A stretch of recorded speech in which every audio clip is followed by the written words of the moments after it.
The candidates running for Place 4, which is an open seat in the Rockwall Independent School District Board, are here in the bunker for some straight talk today in hopes of winning your vote, Rockwall County conservatives. I'm Bunker Bob Steinhagen, and this is the Bunker Bob Show.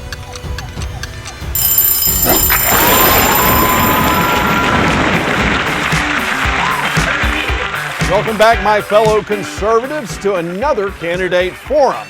Today is Place 4 on the RISD School Board. As with all candidate forums here in the bunker, my goal is to give each candidate the opportunity to put their best foot forward, which is why, as I have always done, the candidates received a copy of the questions before they had to decide to participate. Through the magic of video, we create the illusion that both candidates are in the studio at the same time. However, each candidate sat down with me for a one-on-one interview, which is edited together to create the illusion of a face-to-face candidate forum. This is why I will ask follow-up questions of one candidate but not the other, and why the candidates do not respond to one another's answers. In fact, the first time either candidate will have heard the answers from their opponent will be after this show has been broadcast. Now, I never place time limits on candidates' answers. However, when they go long, and sometimes they do, we will edit it for time. There were two questions that I asked each of the candidates, and they are not included in this show because of the length of time that each candidate took on many of the questions. I didn't want to edit most of it out. We did edit a little bit, but had we kept those two questions in, this show would have been over an hour and a half.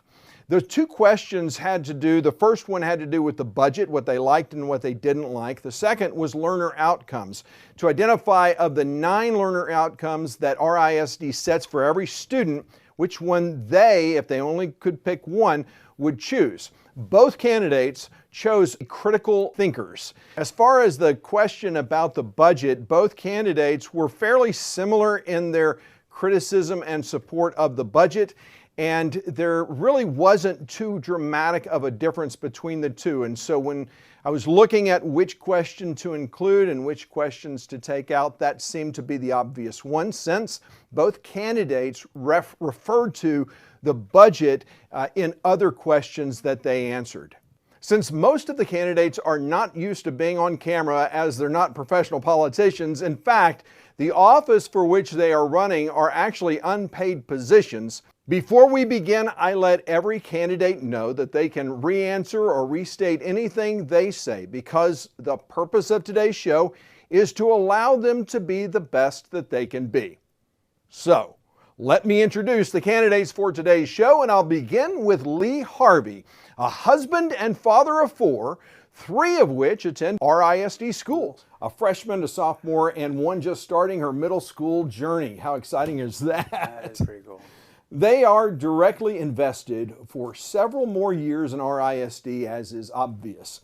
Lee and his wife Maria moved to Texas in 2005 for a new career and a chance to leave a country quickly falling into socialist policies, which of course is Canada. Yes. Moving to the greatest nation and greatest state on this planet was a chance they couldn't pass up. It was a moment of absolute pride. I got to understand what the Constitution was based off of, and being a Christian, having biblical values, I was like, man, that falls right in line with everything I believe. So I just looked at it as the greatest honor of my life, outside of, maybe my children being born and being married, of course, honey. But at the same time. Good save, right, by the way. Yeah, thank you.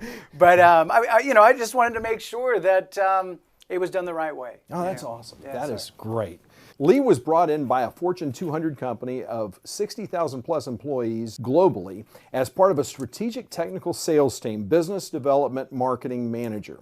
During that time, he's received many recognitions and accolades from the President's Choice Award, Top Sales Year-Over-Year Growth, Group and Division Business and Planning Lead. He started coaching his sons and youngest daughter as soon as they were old enough to play sports, and was able to mentor many children through the process and see them grow through the years. Leah and Maria are active members of Ridgeview Church. Leah is also involved with one of Lake Point's largest growing ministries, Regen, which is a personal recovery and discipleship program, and is one of the many leaders who gets to help walk with fellow community brothers and sisters as they grow in their walk with Christ. Well, it is great to have you on the show today. Thank you, Bob. All right. Looking forward to it. Well, now I'd like to introduce Stan Britton, who has lived in the DFW Metroplex since 2000. He has a background in both church ministry and healthcare sales and marketing, both of which have afforded many opportunities to serve people from all walks of life. Stan may be familiar to many of you watching, as he is the voice of the Heath Hawks, where he provides play-by-play color to Rockwall Heath athletics. Stan and his wife of 17, almost 18 years, Lauren, have lived in Heath with their 5 children, all of whom have attended RISD schools. They are passionate about their Christian faith, foster care, adoption advocacy, families with special needs children, while they cherish time together in the outdoors. Stan, great to have you here. Thanks so much for having me. I'm glad to be here. All right, well, the first question is, why are you running for RISD school board? Stan? So, as you mentioned earlier, I'm the husband of one wife, 17 and a half years, and we are parents to 5 kids, all of whom are involved in RISD schools. My wife is also an employee of the district. She's a nurse at one of our elementary schools. And so the success of our district is vitally important, not just for our community, but it's vitally important for my family. We have a sophomore all the way down to a first grader. And so RISD is going to affect our life and has affected our life for over the time that we've lived here in Heath, and will for the foreseeable future. And so we have a vested interest in the success of our district. Obviously, there are concerns in our community that concern me as well as a parent. And so I hope to be a voice on the board for families like mine who are very affected day to day by the success of our district. Well, fantastic. Thank you. Lee? Bob, great question. The 3 key reasons that I'm running are, number 1, taxes. You know, these taxes are just overwhelming. And it's not a matter of if, but when are we going to be taxed out of our home? And there doesn't seem to be an end or an end date to any of this. And they just keep going up. And of course, the regular answer is, well, that's not our fault, it's CAD. And that's an easy cop-out. It's not CAD, it's the tax rate, because I got to read through the book of what the responsibilities are of a school board member. And that's raising tax rates, that's lowering tax rates as they need to in order to keep the school districts running. So the other one is a big, obvious one, is transparency. I feel since and you're going to hear this again, but in 2020, transparency, in my opinion, disappeared. I don't know where our tax dollars are going. I don't know where any of the spending is happening, yet it keeps growing and growing and growing.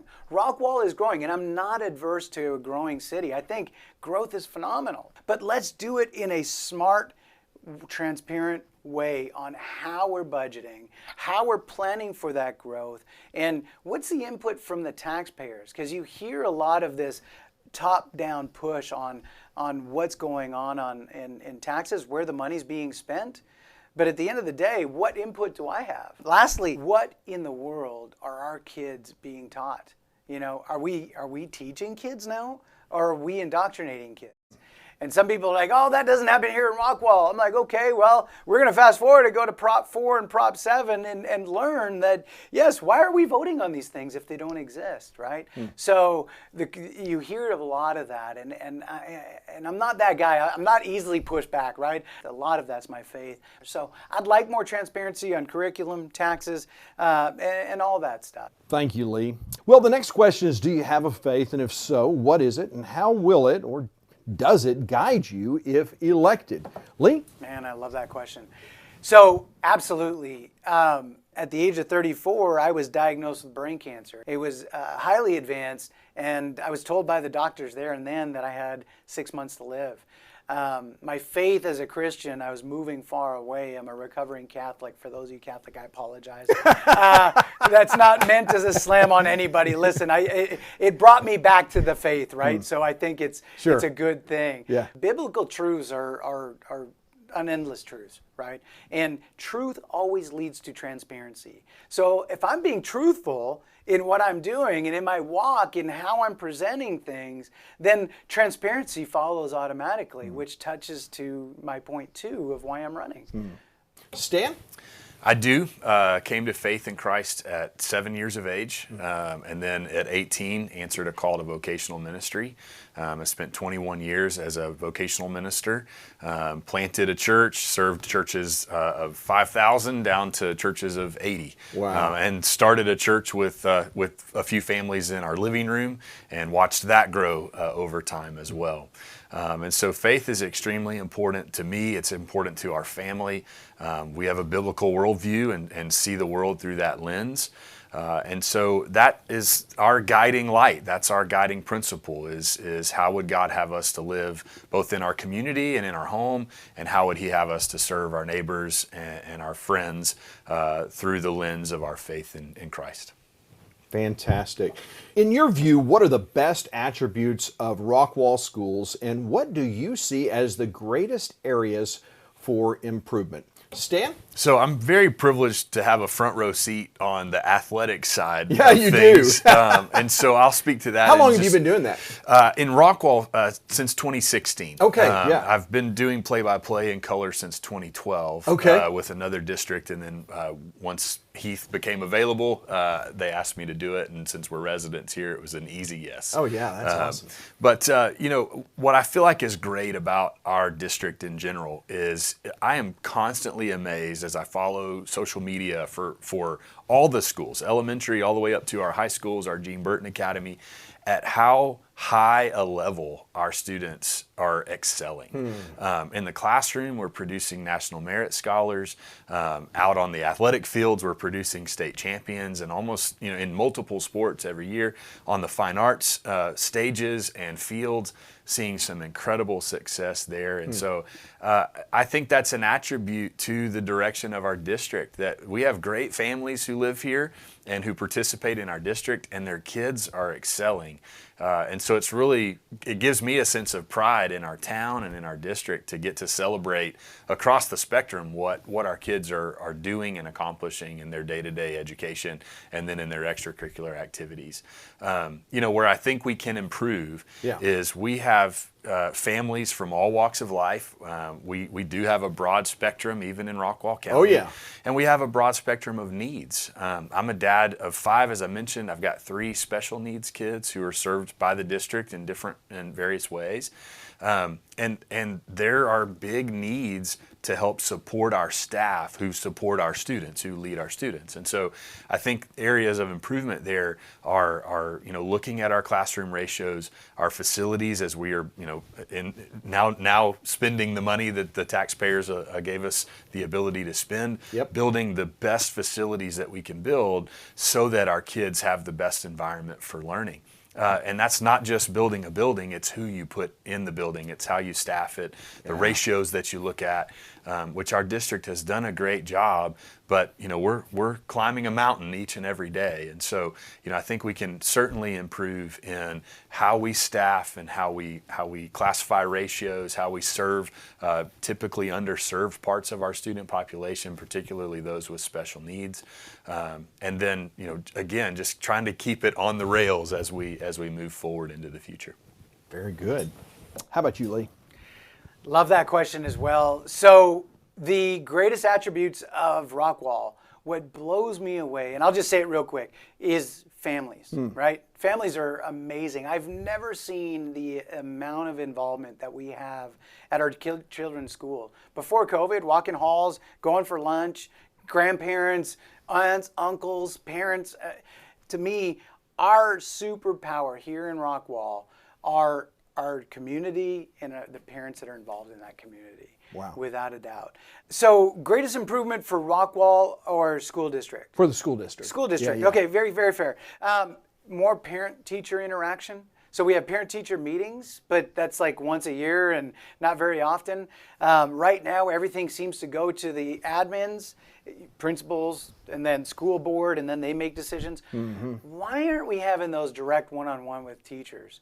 I know we're blessed with amazing teachers here in Rockwall.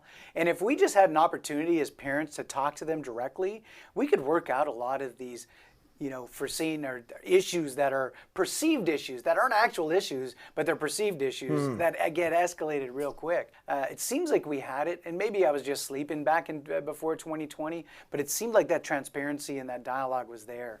Very good.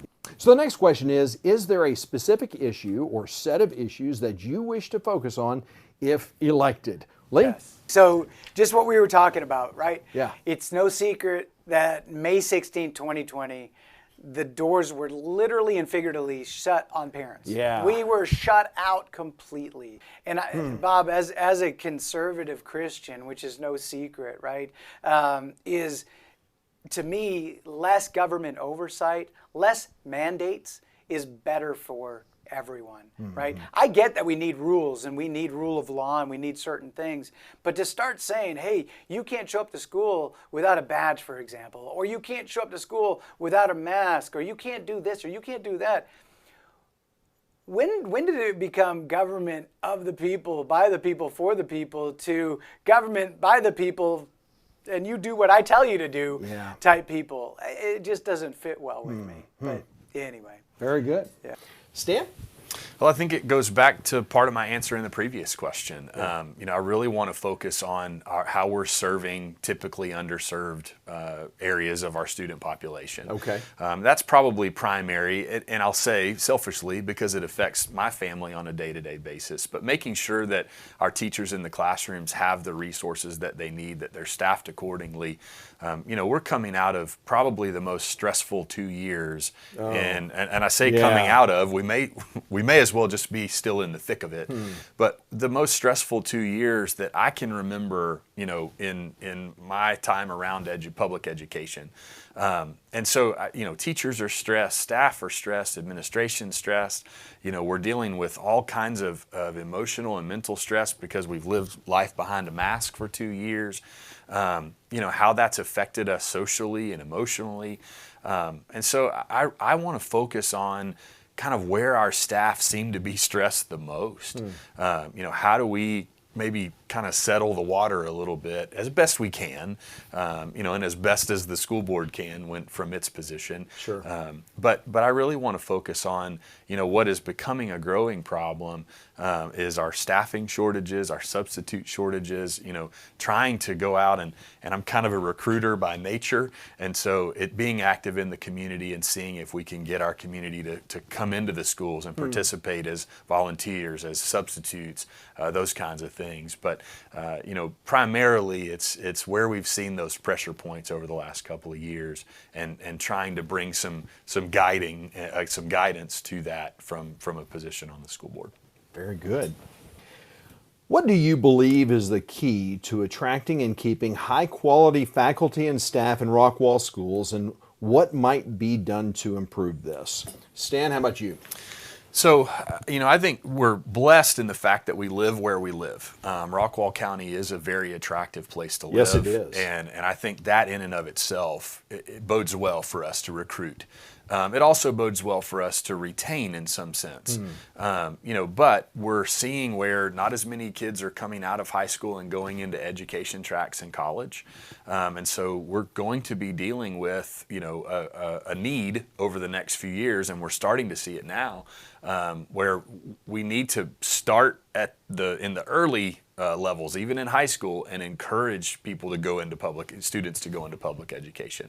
But to directly answer the question, I think it's creating environments in the school where a teacher feels like they can teach, they can do what they got into, the reason why they got into teaching in general, and to impact the lives of students. And so, creating environments that allow them to do that, giving them the resources that they need in their classrooms, making sure that we're not, stretching them too thin with class schedules and, managing those things. Right now, it's hard even for a teacher to miss a day because we don't have a substitute to put in that classroom. Oh, wow. So they come, not only are they missing maybe because they're sick or a child's sick, but they're coming back to, I'm not sure what's happened in my classroom while I was gone. Wow. And so creating environments where, we can, as much as we possibly can, reduce some of those stresses. And to one point, at the February 21st board meeting, David Carter and the finance team and the HR team presented a comprehensive compensation package that they've put together that incorporates a couple of different things: some benefits for teachers, some pay increases over the next few years to kind of bring us up to speed with local districts that we are typically comparing different metrics with. And so they've presented, and it was approved, this very robust, comprehensive plan to help our teachers, to help us recruit teachers and retain those who've been with our district for a long time. Yeah, I had a chance to look at that, and I also had a candidate here who's running for a different place, who's a current teacher, and she highlighted that we need to be paying teachers more money. Well, when I asked her the question, well, how much? What is that number? Sure. She couldn't answer that, and that's typical of a school district that have these lobbyists and these organizations and stuff. They're always asking for more money, more money, more money. When you say, well, how much? They never give you an answer. Right. So the natural question for taxpayers is to say, okay, we're going to be competitive with other districts now. When do we say when? Well, there are a lot of economic things to factor into, how much is enough. Yes. It's a very subjective, It is. And I hate to say the goalposts move a lot. It does. But they do. Yeah. I think average teacher pay in Texas is around $51,000. 50, yeah, that's what I saw. 50 and a half, 51. And I'll ballpark, but Rockwall right now is at 54 and some change, 54.2, I believe. So we're not that far. We're not that far above the average teacher pay, and we're not that far behind our comparison districts. And what our district does is they take a cross-section of districts, just local, for comparison's sake, not just size and number of students, but community, tax base, all those things.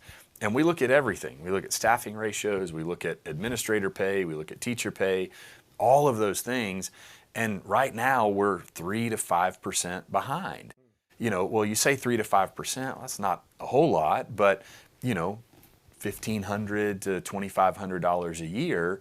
If a teacher is able to make $200 to $300 more a month, that could be a significant thing. It could be an extra trip to the grocery store. It could be, being able to choose a better health insurance Could be plan. half a tank of gas. That's right, or a whole tank of gas in today's numbers. But those are things we have to take into consideration. Yeah. We also have to take into consideration that Rockwall County, the median income is very high. Our average home price is very high as well. And so most of our teachers, unless they're double income, if their spouse, whatever their spouse does outside the home, they may not live here. They may not be able to live in Rockwall. And so I think that plays into it as well, is that if we can create these small adjustments, and pay is a very small part of it, but it's Rockwall ISD contributes a large amount to employee health, where our employees pay a very small amount for their health insurance because the district is able to contribute a good number to them. And we're in the top 2 or 3 of our comparison districts here in DFW, which is a huge deal. Obviously, coming to the end of the month, teachers are paid once a month right now. Part of that comprehensive plan is to get them paid twice a month, go to a semi-monthly pay schedule, which is a big deal. But if they come to the end of the month and they've been stressed out in the classroom all month, and then they're having to decide which bills to pay and how they're going to make it to the next end of the month, all of that factors into how they address the classroom and how they address our students day in and day out. And we've got some amazing teachers who know that they didn't get into public education to become wealthy at the end of the day. Right. But we've got to do everything we can to set them up for success, as much within our means as we possibly can. Very good. Thank you. Lee? What I've heard from many educators, so in our family we have several different educators. From Garland ISD, Terrell, Allen, you name it. And I know other educators from other districts. Yeah. And what they've told me, so this isn't just me saying this, right? This is from parents and educators from other districts saying Rockwall has some of the most amazing students out of all the districts that they've ever worked with or heard of. And a lot of that comes from how we parent, so grandparents, parents, how the family's oriented here in Rockwall. We may be in a bubble, and I get that. I get that. I get it's not everywhere. Right. But you know, if again, going back to the superpower, if our superpower is the family and we have amazing children because of the involvement of parents and guardians, and then we have phenomenal teachers that are trying to do their best for our students. So I'm looking at things like teachers, incentivizing teachers. So teachers agreed, hey, I'm willing to take a little bit less pay to go work in a school district where, you know, these kids are phenomenal, they're easy to work with, I don't have to call their parents, I don't have to be on top of them all the time. Why don't we look at a student performance metrics? So if you think about a student, like let's call him Johnny, right? Little Johnny. Little Johnny's getting 17% in his history class. And a good way to measure that metric is saying, okay. What, 17%? 17% in history class. What does that mean? 17%, like his grade average. So his grade average. 17? Johnny's not very smart. No, well, we know Johnny, right? Johnny must. Are you talking about me? No. Come on, you can answer. We're I talking know I was a bad kid, but I don't know if I was 17. But all right. Let me just say it this way. Okay, let's use 47%. Let's say Johnny's getting 40% in history class. A good way to measure how teachers are interacting with Johnny and how his growth and his progress is going forward is, okay, next semester he gets a 53. And next semester he gets a 57. And all of a sudden, little Johnny's pushing up on the C plus and B's and then into the A categories. To me, that's a direct reflection on the teachers working with the student and also saying to the parents, hey, we need to keep encouraging little Johnny in this area and get his grades up because this is where the rest of the class is and we don't want him falling behind. One of the candidates running for school board, not in this place, but in another place, is an educator, and her argument is that we already, I think she said they spend 24 days in doing evaluations and those types of things. Right. Are you talking about another something that a test that they're supposed to take, or are you just basically talking about from an administrative point of view, kind of an evaluative measure? Right. So it's not another test. No, and it's nothing. No more work per se for that teacher. I agree. Teachers have a lot of work they're already doing, and they're already overburdened in a lot of cases. So not to put more work on the teachers, but just think of creative ways of teachers could think about it in the classroom. What can we use as current resources and then apply that so that these kids can flourish in their classroom, you know, and keep up with everybody else. So since you're in sales and business, you probably read some of the books that I have, but one of them is First Break All the Rules. Oh, yes. Okay, so then you're familiar with the study about the fact that salary is one of the least important measures of what keeps people at your company. And so you listen to teachers unions all over the world, all over the United States. They always say teachers need more money, they need more money. Right. And then you ask, okay, well, what is that magic number? Right. And not one of them can ever say, well, here's how much it is. I agree with that book and that statement to a certain extent, but at the end of the day, we all want to be paid what we feel we're worth, and money is a good incentivizer. But you look at private schools, for instance. Right. You know, my daughter attends a private school, and teachers in private school make a fraction of what a public school teacher makes. So in that regard, so that's kind of what I'm trying to put my finger on, because I would agree. Rockwall has exceptional educators. Right. They have people who are really dedicated and they do extra work. Yes. Why is that? Why is that? It goes back to what we talked about before, is if you're going into a classroom and you know parents are working with their students and the students are all rock stars, it makes your job that much easier and that much less stressful. So there's a trade-off, right? Hey, do you want students and parents that are super involved, highly involved, or do you want the pay? And then let them decide. Because at the end of the day, they've got to make the choice what's best for them and their families, right? Yeah. Well, Republican voters overwhelmingly approved 10 ballot propositions that are intended to provide clear direction to and elevate accountabilities for all Republicans elected to public office. Now, even though a school board race is nonpartisan, I'd like to review the 3 propositions with you that impact education. First was Proposition 4, which states Texas schools should teach students basic knowledge in American exceptionalism and reject critical race theory and other curricula that promotes Marxist doctrine and encourage division based on creed, race, or economic status. Do you support this proposition, and do you believe that Rockwall schools are already doing this? Stan?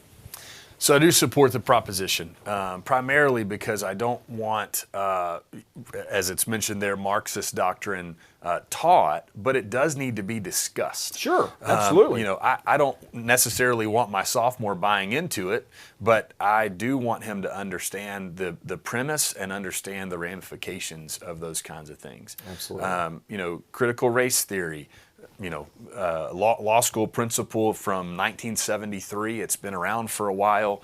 I don't necessarily want my son to be a proponent of it by any means, but I do want him to understand it, and I want him to be able to have intelligent and educated opinions about it. And so, does it need to be discussed in the classroom? I think so. But we have to be able or we have to be careful not to cross into the line of indoctrination. Yes. Conversations that I've had so far is, education is not indoctrination. Right. It is simply laying out the material and teaching a student how to engage that, how to glean data from it, how to have an educated and intelligent opinion. From all sides and from all vantage points. And we have to take into consideration that, the way those things are discussed affect families in a lot of different ways. And so, we need to be careful, and we should always be careful. On the flip side of it, we need to be careful to look at our history and not try to erase it, but acknowledge that our country, like every other country in the world, has blind spots and dark spots. Sure. And those things have to be engaged, and we have to be mature enough and educated enough to know that it's not all cherries and roses, so to speak. But we have to be able to engage hard topics and hard conversations, but do it from an intelligent, respectful, mature way, so that our students do have a fully formed understanding of how the world works. I have a couple of liberal friends, and Sure. I call them liberal because they're not leftist. Now, a liberal will argue with you and will have a disagreement, but leftists have no desire to Right. to Right. do that. So, how are you going to keep the leftist mindset, the Marxist mindset, from ingraining itself in Rockwall schools? Well, we have a fantastic curriculum and instruction team. And that's a team that looks at from pre-K through 12 our entire curricula and how those line up with TEKs that come down from the legislative level.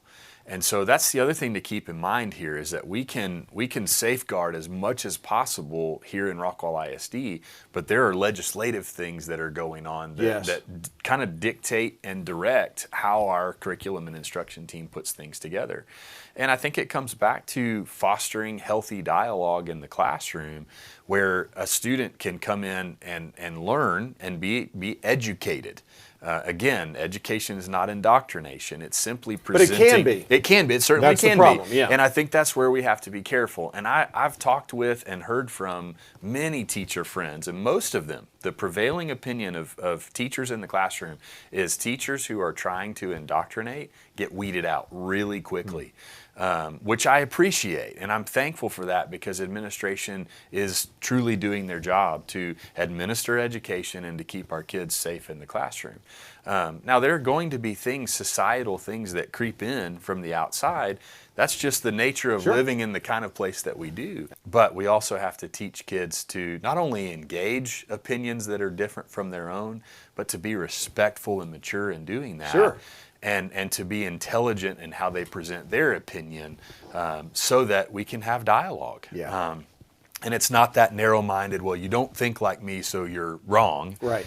It's, hey, we just respectfully disagree. And I had an email exchange yesterday that led off with that. hey, we respectfully disagree, but there was thoughtful and insightful conversation, and I can appreciate that. Absolutely. That's the kind of conversation I hope we can teach our kids to have. Yeah, as Thomas Jefferson said, I prefer dangerous freedom over peaceful tyranny, and that's essentially what we're striving for. 100% agree. Yeah, absolutely. Excellent. Thank you very much.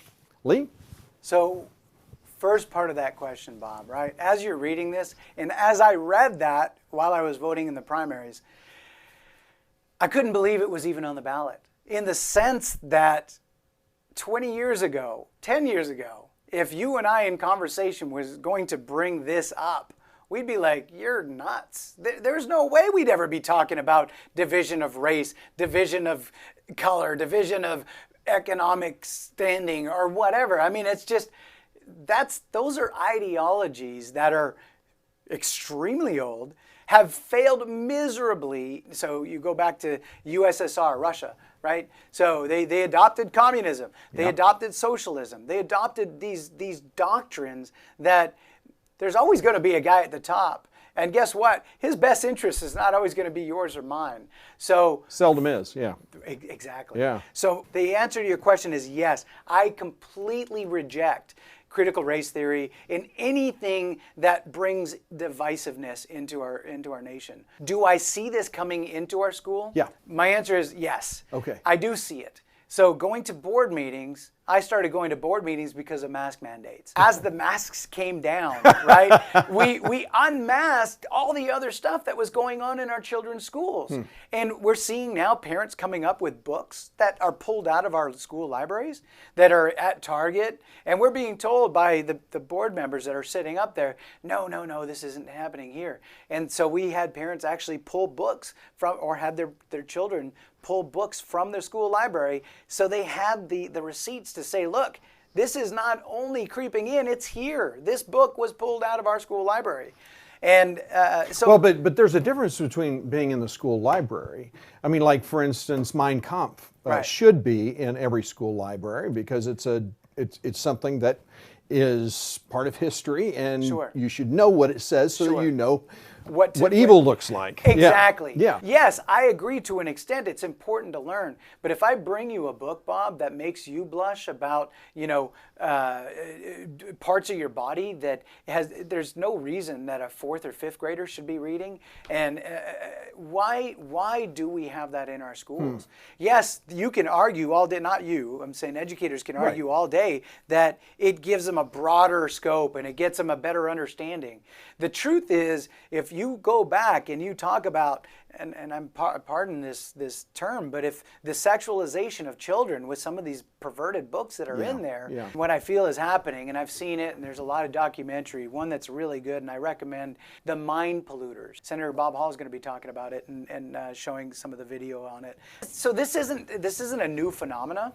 This isn't something that just happened. Right. This is something that was by design brought into our schools. It's changing kids' minds and hearts at an early age. Some people call us conspiracy theorists, but how many times over this last year have all our conspiracy theories come to fruition and been proven right? Very good.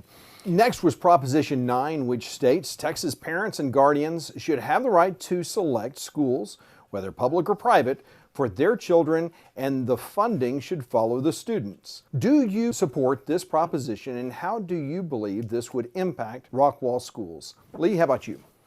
So, do I support that? 100% yes. And the reason is I believe it'll give our children and parents, of course, because I mean that's who should be making the decisions on our children.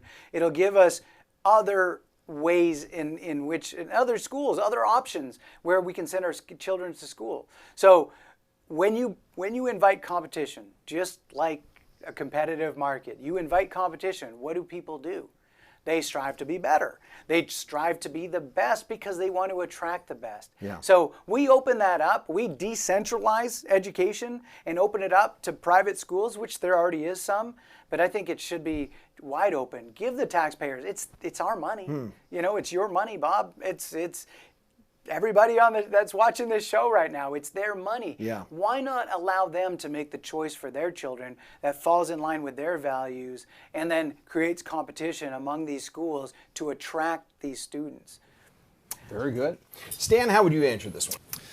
So this is a tricky one because there is a lot that goes into funding following this student. As I mentioned before, $200 million budget, about 80%, 85% of that comes from property tax dollars. This particular proposition is talking about those property tax dollars following the student to the school that they choose. Yes. And so the tricky part for me is I believe that a parent should have the ability to choose the education for their children. Fully support that. But the ramifications of this particular proposition could be devastating to the law that says that all citizens in Texas all children in Texas are entitled to a free and public education, because it affects how much money would be coming into the district to educate those students. And so, it's very tricky. I want choice. I want a parent to have choice, but I think we've got to fully understand the ramifications of funding following the student, because it will impact schools at a local level. And I think what we're missing is we look directly at, well, I want to be able to choose where my child goes, which you should have the right to do that. But we're not thinking about, okay, if the quality of our schools goes down, then it changes the complexion of our county. It changes the complexion of our town. And I don't mean that in a pejorative way. When people look at a town, they look at schools, they look at taxes, they look at very specific things. And so if we aren't able to continue providing the level of education because we're doing it on an even more limited budget, it's going to affect everything in our county. It's going to affect, property values. It's going to affect what businesses come in. It's going to affect who moves in and who moves out. And so we just need to think about the full spectrum of what's being presented here underneath the responsibility. Now it's a law, but it's a responsibility that we have as citizens to make sure that students have access to a free and public education. And so, the proposition seems to be getting a lot of support. And so, well, yeah, it passed overwhelmingly. Right. My hope is that, we will see that and be able to navigate it, but we'll be able to do it from an educated position where, before parents make that choice, they realize, hey, taking your child out of the school down the street and putting them somewhere else is going to have grave effect on the school down the street, which is going to have grave effect on your neighborhood, your city, your county, so forth and so on. That's a philosophical point of view, because you can't say that from an empirical point of view because you don't know. We've never had it. We've never had it, and you've also got to take into consideration that the majority of the taxpayers who are funding RISD schools have no children going. Or at present, they've gone through, but that's always been the case. That's always been the case. Yeah. So that money will continue to stay with the school district. It brings competition to a school district where there is none, because before, right now, there's no competition for those tax dollars. And so ultimately, when you look at charter schools, for instance, where do they go? They go to the inner cities where schools are not very good. Where do private schools go? They go where there's a deficit. A deficit. Sure. So I don't see the impact in a devastating way you're presenting it. Well, and I think, to speak to the hypothetical point of it, we've never had to deal with it. Right. And so we don't know what it's going to look like. And so all we can do is hypothesize about, what could happen and whatnot. The simple fact is fewer students on a campus means less money coming through the door to support those and serve those students. But it also tries to drive the argument that education quality has a direct correlation with the amount of money that goes into it. And so if that were true, well, then private schools should be performing much lower than public schools, because their teachers' pay is a fraction of what a public school teacher's pay is.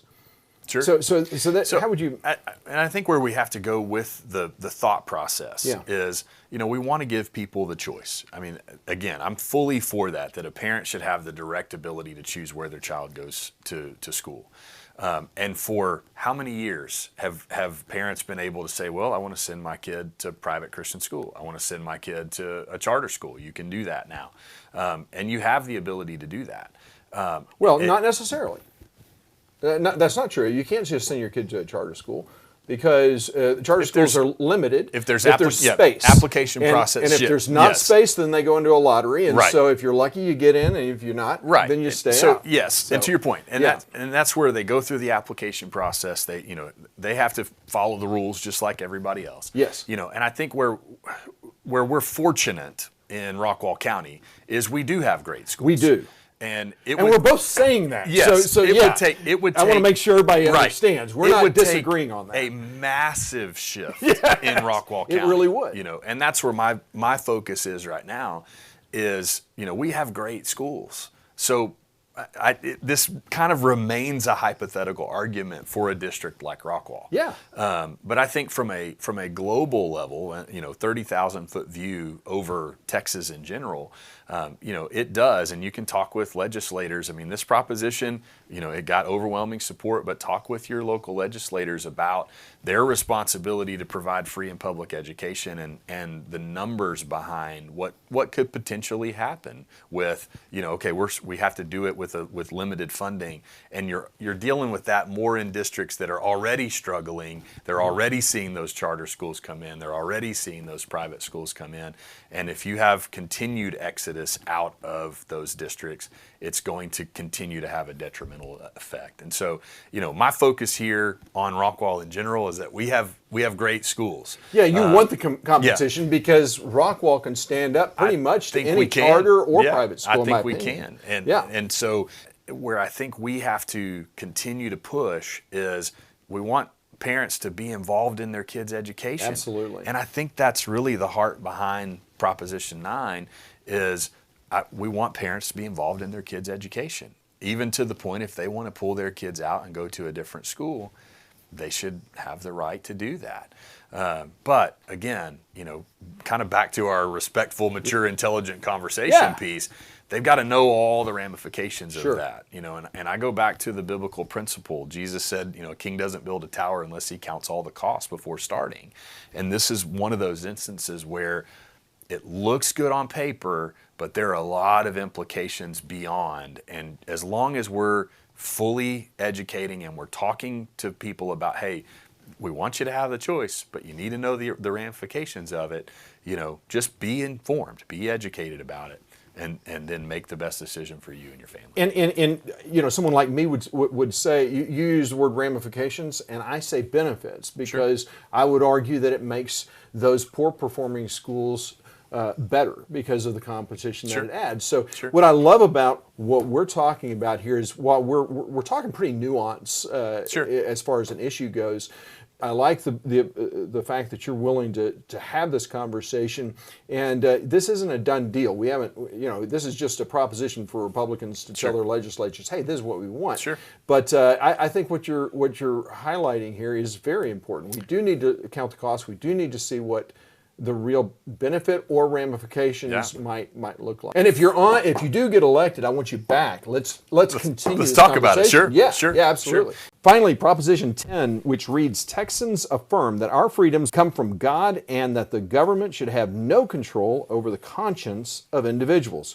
Do you agree with this proposition, and how do you believe this applies to Rockwall schools, like mask mandates, vaccine mandates, and other things like that? Stan? So was in favor of this proposition. Of course, I agree that our freedoms come from God. That's a fundamental principle, guiding principle for me. I also believe that the First Amendment speaks incredibly specifically to this very proposition. When we protect freedom of speech and freedom of religion and freedom of press and assembly and all those things, that's what we're saying, is that the government cannot influence our conscience behind doing all those things, by gathering together and being peaceful and using the press and expressing our religious faith. So I think when we cross into, hey, in order to get this, you have to do this. In order to do this, you have to do this. It grays the personal freedom of every individual involved. Yes. And so, I'm firmly against masks. I don't think there's any scientific evidence that shows that masks are beneficial. And I say that from a difficult position, honestly. During the height of COVID, I was a hospice chaplain, hospice liaison, meeting with families whose loved ones were being directly affected by COVID-19. Wow.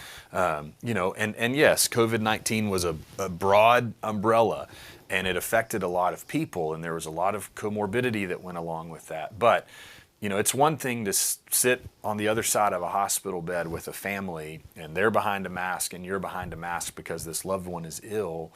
And the only thing we knew at the time is, hey, we're just trying to keep, water particles, droplets from getting onto other people because you could be infected and you may not even know it. Mm-hmm. Science has shown us a lot of different things over the last, 24 months. And we need to respect that science and what we've learned like we would do in any other area of life. If empirical data comes out that tells us something different, we need to follow the empirical data. And we need to own the empirical data. But for us to submit to governing authorities, as I believe we should in Romans 13, but to do it not mindlessly, but mindfully of what is true and what is noble and what is right and what is pure, there's no reason for a governing authority to tell me whether or not I should have to get something in order to access, the other benefits of our society. Very good. Lee?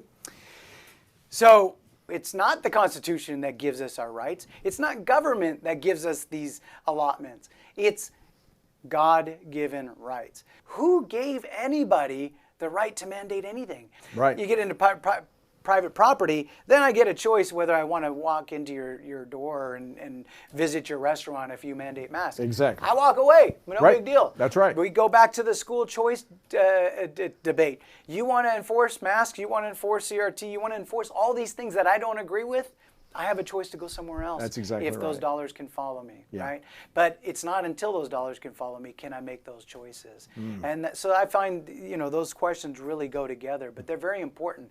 The God-given rights is 100% critical to what to how our nation's built, and even to guard our own lives, right? We can run our own lives and use those same principal values and say, this is right and this is wrong.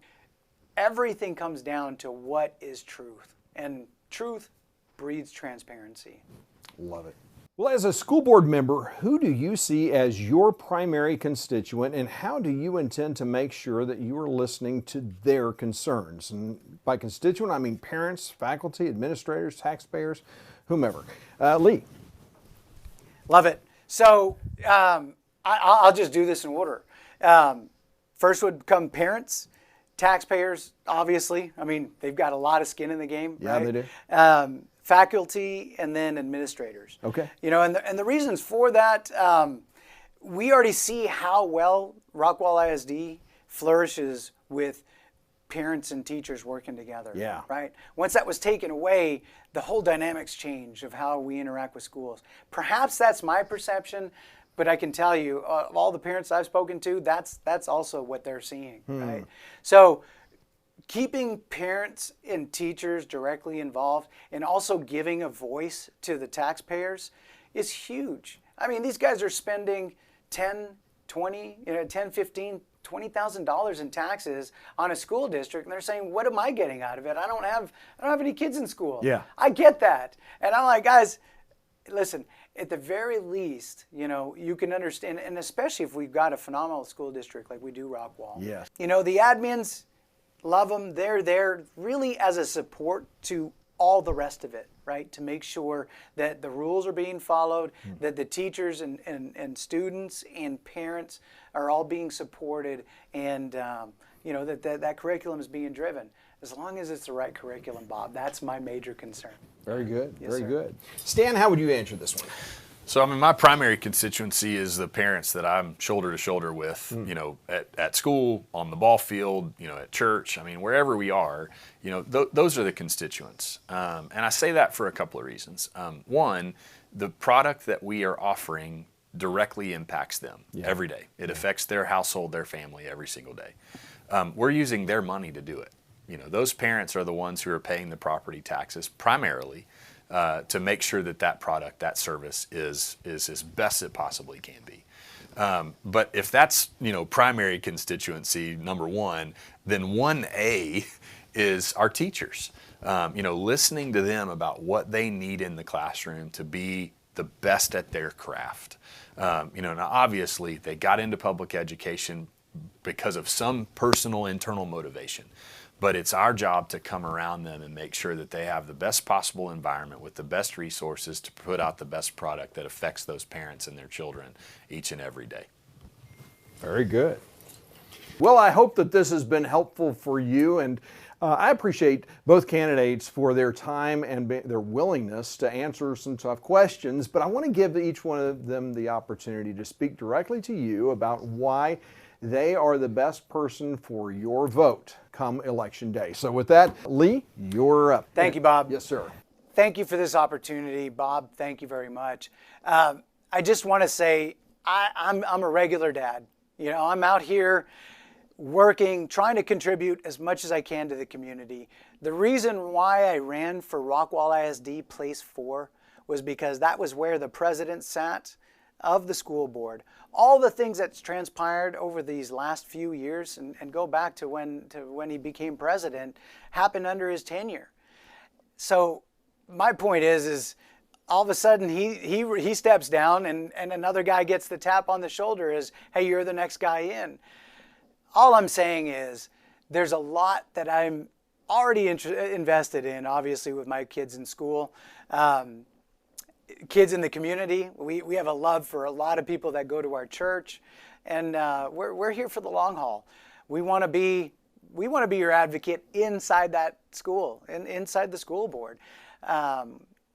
Watchdog, that you hear that term a lot. I love being a watchdog in school. Why not being a watchdog on the school board? I think that'd be a perfect place to be that, so that we don't have these transparency questions. We don't have hey, where is this being spent? Because I can talk to you directly. And if you have any questions, my phone number's available to you. My email's available to you. I'll make myself completely, and I pledge to you right now that everything will be available to you as far as getting in contact with me and holding me accountable to the things that I've just stated that I'm against. So if I ever, for some reason, you feel like I'm not living up to that, call me out on it. Give me a call, give me a ring, email me, which I'm sure we'll talk. And I'm actually looking forward to that opportunity. For right now, thank you for this. God bless each and every one of you, and hope to talk to you soon. Remember, May 7th, Lee Harvey for Rockwall ISD, Place 4. God bless. Stan, take it away. Well, it's been a privilege to get to share today. No doubt that there are a lot of issues in our community that need addressing, and my hope and prayer genuinely is to be a voice, to hear those issues, to get you connected to the right people within our school district who can fix or at least come to some resolution of what's going on.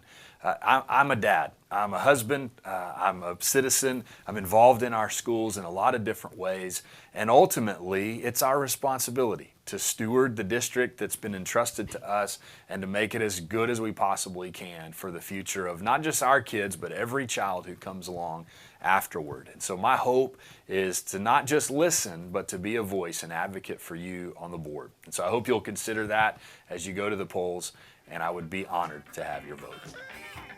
Well, I hope you came away from today's show with a better understanding of where each candidate stands on issues that are important to you. And if that's the case, please hit the like button or punch the rumble key.